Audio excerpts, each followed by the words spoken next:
Magandang hapon! Okay, sa hapon na ito, ang ating pag-aaralan ay tungkol sa mga hanapbuhay sa ating komunidad. Mga hanapbuhay, mga trabaho sa ating komunidad. At mga taong tutulong sa ating mga pangangailangan sa ano kaya? Una ay ang mga guro. Sino ito? Mga guro or mga teachers. Ano ang trabaho ng mga teachers, ng mga guro? Very good. Ang mga guro ay nagtuturo sa mga bata na bumasa at sumulat. Saan natin makikita ang mga guro? Sila ay kadalasan nasa paaralan. At saan pumupunta ang mga bata? Sa paaralan para matutong bumasa at sumulat. Ano ang tawag sa kanila? Sila ang mga guro. Sunod, anong tawag ito? Very good, Sham. Doktor. Ano ang trabaho ng mga doktor?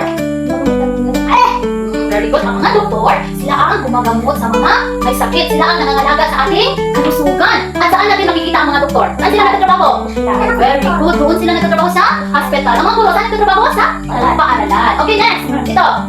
Nurse or nurse. Ano ang trabaho ng mga nurse? Ang mga nurse, sila ang kasama ng mga doktor upang alagaan ang mga may sakit. No? Tutulong ang mga nurse, sila ang kasama ng mga doktor na nag-alaga ng mga may sakit. Sino ang nakalanas ng magkasakit? Ilay, Shushu, si Sham, makapunta ka na ng hospital siya? Tapos ano doon? Nandoon ang mga nurse at doktor. Oo, sila yung mga, sila yung tutulong para gumaling yung ating kalusugan. Very good. And next is, ito, firefighter. Very good. Sila ay mga firefighters or bumbero. Ano ang trabaho ng mga bumbero, Sho? Pumatay ng apoy. Oo, sila yung sumusuko kapag may sunog. No? Papatayin nila ang apoy gamit ng tubig. Water. So, para masuko ang sunog sa kapag may sunog sa sila yung tutulong para mapatay yung ano po yan dyan? Mapatay ang sunog. Okay, next. Ano tawag ito? Carpentero. Ano ang trabaho ng mga carpentero? Oo, ang mga carpentero, sila yung gumagawa ng ating tahanan. Sino? May kakilala dito na carpentero? Wow, very good. Yung tatay ni Elijah at ni ito ay carpentero, gumagawa ng bahay. So, yan yung trabaho ng mga carpentero. Yes. And next, ano tawag dito? Panadero. Ano yung trabaho ng mga panadero? Gumagawa ng tinapay. Oo, sila yung nagluluto or gumagawa ng tinapay. Saan sila nagtrabaho?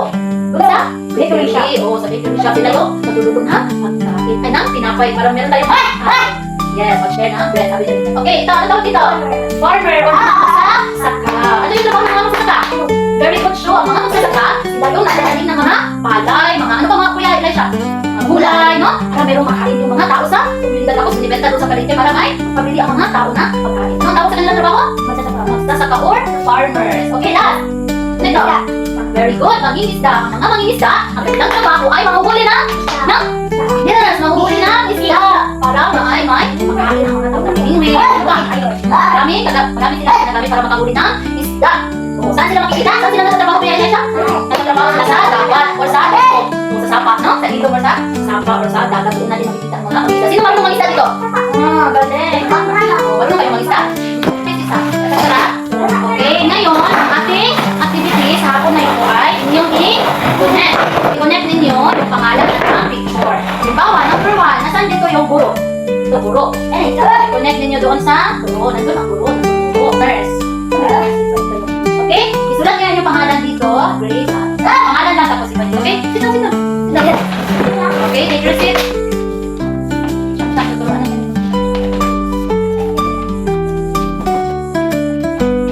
Isulat yung pangalan mo siya. Okay, ngayon, yung next natin na activity ay isa-isa sa inyo, tatayo ko sa harapan at sasabihin ko ano yung gusto nyo paglaki nyo. Okay? Okay, ano yung gusto nyo kapag lumaki kayo? Saan trabaho dito ang gusto nyo paglaki nyo? Okay, bigyan ko muna kayo na 5 minutes para mag-isip kung ano yung gusto nyo paglaki nyo. Paglaki ko, gusto kong maging engineer. Gumawa ako ng mga buildings. Paglaki ko, gusto kong maging fisherman para manghuli ng mga isda at ibenta sa palengke para may makain ang mga tao. imog farmer. Ayun. Tanam kog prutas, gulay. Diyan din ako. Tanong kog doktor. Para Sakit. pag-ayos sa mga may sakit. Yay!